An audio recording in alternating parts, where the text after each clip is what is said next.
ਸਲਾਮ ਅਲੈਕੁਮ ਜੀ। ਮੇਰਾ ਨਾਮ ਜਾਫਰ ਹੈ। ਇਹਦਾ ਟਰਾਲੀ ਦੇ ਕੰਮ ਕਰਦਾ ਜੀ। ਟਰਾਲੀ ਦਾ ਐਕਸੀਡੈਂਟ ਹੋਇਆ ਜੀ ਤੇ ਮੈਂ ਡਿੱਗ ਪਿਆ ਜੀ। ਟਰਾਲੀ ਉਲਟੀ ਗਈ ਤੇ ਮੈਂ ਡਿੱਗ ਪਿਆ ਜੀ।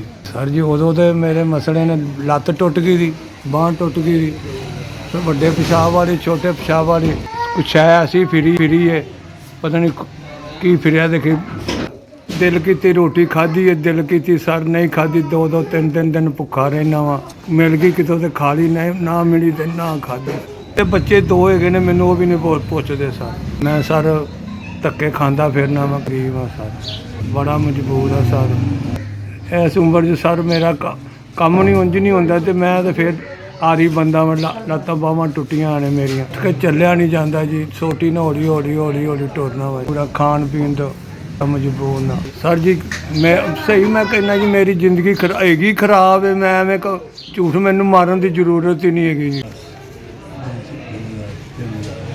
3000 ਤੁਹਾਡੇ ਦਾਰੇ ਦਾ ਬਹੁਤ ਸ਼ੁਕਰੀਆ, ਗਰੀਬਾਂ ਦੀ ਮਦਦ ਕਰਦੇ ਜੇ। ਤੁਹਾਡੇ ਦਾਰੇ ਨੇ ਮੈਨੂੰ 3000 ਦੀ ਮਦਦ ਕੀਤੀ ਹੈ ਜੀ, ਤੱਕ ਪਹੁੰਚ ਗਏ ਨੇ ਜੀ। ਮੇਰੇ ਦਾਰੇ ਵਾਲੇ ਦਿਲੋਂ ਦੁਆਵਾਂ ਨਿਕਲ ਰਹੀਆਂ ਨੇ। ਮੈਂ ਇਕੱਲਾ ਜੀ, ਉਦੋਂ ਤੁਸੀਂ ਮੈਨੂੰ 3000 ਰੁਪਇਆ ਦਿੱਤਾ ਜੀ। ਉਦੋਂ ਦਿੱਤਾ ਜੀ, ਕਦੋਂ ਮੈਨੂੰ ਕੋਈ ਪੁੱਛਣ ਵਾਲਾ ਕੋਈ ਨਹੀਂ, ਤੁਸੀਂ ਮੈਨੂੰ 3000 ਰੁਪਇਆ ਕੱਲਿਆ ਮਦਦ ਕੀਤੀ ਹੈ। ਮੈਂ ਤੁਹਾਡਾ ਆਸਾਨ ਕਦੀ ਨਹੀਂ ਭੁੱਲਾਂਗਾ। ਤੁਹਾਡੇ ਦਾਰੇ ਨੂੰ ਸਲਾਮਤ ਰੱਖੇ ਜੀ। ਤੁਸੀਂ ਗਰੀਬਾਂ ਦੀ ਮਦਦ ਕਰਦੇ ਰਹੋ ਜੀ। ਤੁਹਾਡੇ ਦਾਰੇ ਨੇ ਮੇਰੀ 3000 ਦੀ ਮਦਦ ਕੀਤੀ, ਮੈਂ ਬਹੁਤ ਖੁਸ਼ ਹਾਂ ਜੀ।